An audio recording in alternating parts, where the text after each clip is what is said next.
नमस्कार, कैसे हैं आप सब।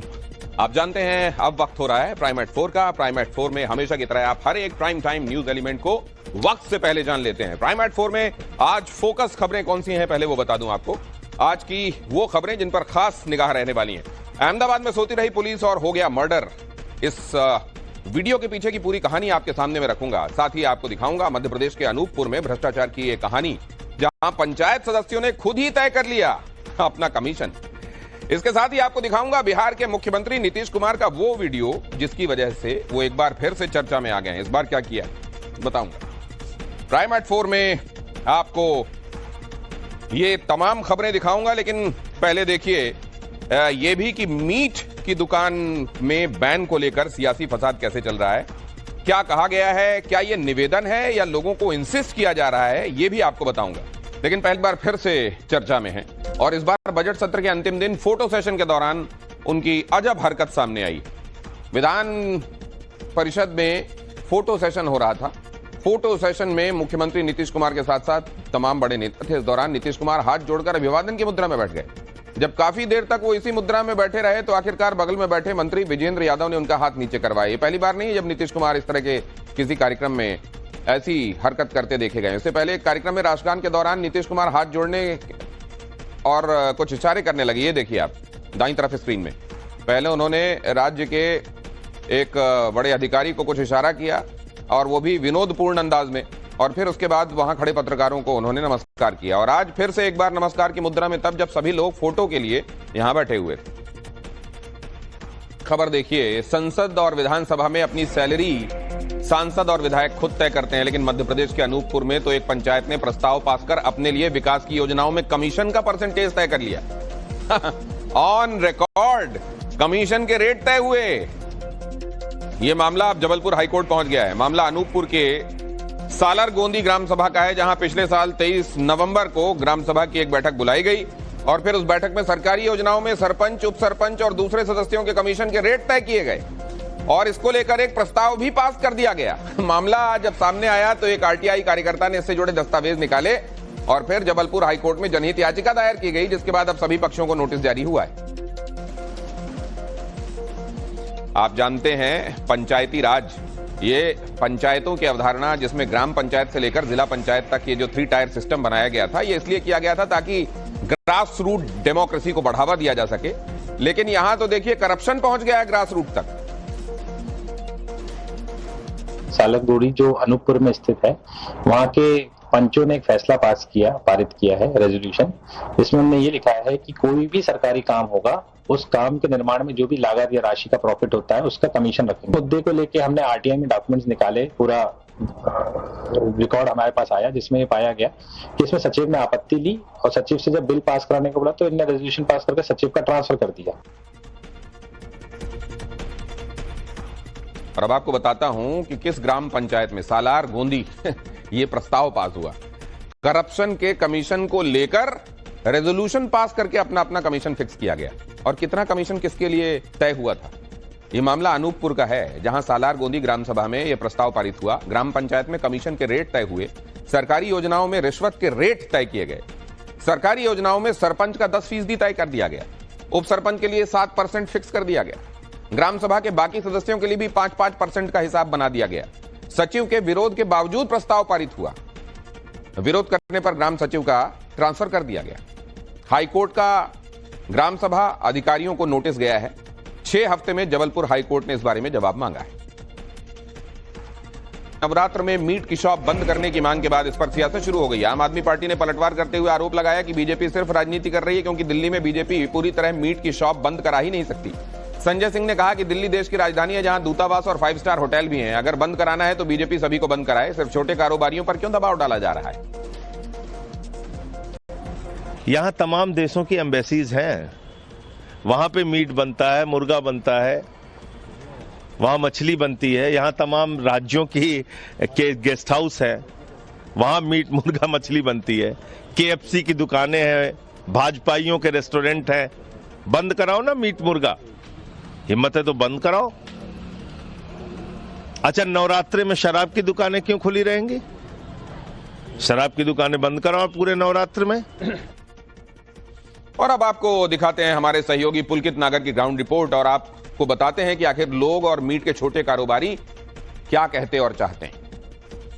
सर होनी तो जरूर चाहिए क्योंकि 9 दिन के अंदर कुछ होगा तो नहीं। ये माता के नवरात्र हैं तो इसमें तो बंद होना चाहिए मीट मच्छी तो हर चीज बंद होनी चाहिए क्योंकि हर किसी के घर में नौरते रखे जाते हैं, फिर मीट मच्छी देख के उनका धर्म वो होता है। किसी के नौरते खराब हो जाते हैं, किसी का कुछ खराब होता है। अच्छा, इसका कुछ लोग ये सवाल उठा रहे हैं कि सिर्फ छोटा दुकानदार क्यों, बड़े जो रेस्टोरेंट है दिल्ली के अंदर, शराब की जो दुकान है वो भी सब बंद होनी चाहिए। 5 स्टार जो हैं, जो बड़े ब्रांड हैं, उनका भी बंद होना चाहिए। जी देखा जाए तो सब चीज बंद होनी चाहिए। हाँ। छोटे दुकानदार ऐसा तो है नहीं कि छोटे दुकानदार जिनका बड़ी दुकान है, जिनका बड़े कारोबार चल रहे, होटलों में मीट सप्लाई होता है, वो सब बंद होना चाहिए। हाँ। सब जगह 9 दिन यही होना चाहिए कि वेज ही रहे। हाँ। अगर ये 9 दिन में बंद होने का फैसला होता है तो फिर जो छोटा दुकानदार है उसका खर्चा कैसे चलेगा? तो नहीं, भगवान आपका छोटा कारोबार है? छोटा है बहुत। खर्चा कैसे चलेगा? 9 दिन कैसे कारोबार है मेरा तो खर्चा कैसे चलेगा? करेंगे गुजारा कैसे न कैसे करके। तो विधायक कह रहे हैं बीजेपी के कि नवरात्रों के दौरान ये दुकानें बंद रहनी चाहिए। सर इसमें क्या कहना है, अगर जैसे ऑर्डर होंगे वैसा हम करेंगे। अगर यहाँ के लोग मतलब हमारे जो विधायक हैं। और उधर सपा सांसद रामजी लाल के घर पहुंचे शिवपाल यादव माफ कीजिए। शिवपाल यादव ने कहा संविधान ने सबको बात रखने की छूट दी है, इस तरह की गुंडाई की आवश्यकता नहीं थी और समाजवादी पार्टी दलितों पर हमले को बर्दाश्त करेगी नहीं। यादव जी मौजूद है जो कि समाजवादी पार्टी के वरिष्ठ नेता हैं। रामजी लाल सुमन के घर पर पहुंचे हुए। सर आप यहां पर आए, घर के लोगों से मिले, जाहिर तौर पर कल जिस तरीके से पूरा मामला हुआ, क्या कहना था घर वालों का और आपकी क्या बातचीत हुई? देखिए, आप सब लोग जानते हैं रामजी लाल सुमन दलित और समाजवादी पार्टी के सीनियर लीडर हैं और ये भी जानते हो कि संविधान ने अपनी बात रखने की पूरी छूट दी हुई है। तो ये मामला तो लोकसभा राज्यसभा में निपट जाता। यहाँ जरूरत कहाँ थी गुंडई। और चले आए यहाँ पर 500 से ज्यादा हथियार लिए और उससे पहले भी धमकियां दे रहे थे, गाली दे रहे थे, जासूचक गालियां दे रहे थे। तो ये देखिए समाजवादी पार्टी बर्दाश्त नहीं करेगी, बिल्कुल बर्दाश्त नहीं करेगी। अगर इस तरह की गुंडई होगी, इस तरह की दलित और अल्पसंख्यक और पिछड़े लोग, अति पिछड़े लोगों पर अगर कहीं पर भी इस तरह घटना हो गई हुई तो समाजवादी पार्टी मुकाबला करेगी। और यूपी के हरदोई में एक लाइन उत्तराखंड में एक तरफ अवैध मदरसों पर धामी सरकार ताले लगा रही है तो दूसरी तरफ सरकारी जमीन पर अवैध मंदिर, मस्जिद और मजार के नाम पर कब्जे हटवाए जा रहे हैं। इसी एक्शन के तहत हरिद्वार में सड़क किनारे सरकारी जमीन पर बनी मजार पर बुलडोजर चलाया गया। हरिद्वार के सुमन नगर क्षेत्र की सिंचाई विभाग की जमीन पर यह मजार अवैध तरीके से बनाई गई थी। इस अवैध मजार के बनाने का मकसद सरकारी जमीन पर कब्जा था और जब कई बार नोटिस के बाद भी इसे हटाया नहीं गया तो मौके पर धामी के 2 बुलडोजर पहुंच गए। इसके बाद दोनों बुलडोजरों का एक्शन शुरू हुआ। पहले मजार की छत को तोड़ा गया और फिर एक एक करके उसकी दीवारों को जमींदोज कर दिया गया। अवैध मजार जैसे ही जमींदोज हुई, दोनों बुलडोजरों ने तुरंत उनका मलबा इकट्ठा किया और पहले से वहां पर मौजूद ट्रैक्टरों की मदद से उसे तुरंत वहां से हटा दिया गया। नगर चौकी क्षेत्र जो कि कोतवाली रानीपुर क्षेत्र में पड़ती है, यहाँ पे यूपी सिंचाई विभाग की जमीन पे एक अवैध मजार थी। इसके संबंध में यूपी सिंचाई विभाग द्वारा विधिवत तरीके से नोटिस यहाँ पे दिया गया था, इनको सफिशिएंट टाइम भी दिया गया था। उसके बाद कल मेरे द्वारा यहाँ विजिट भी करी गई थी। सारी चीजों को देखते हुए फिर पर्याप्त पुलिस बल की मौजूदगी में यहाँ पे अवैध मजार को हटाया गया।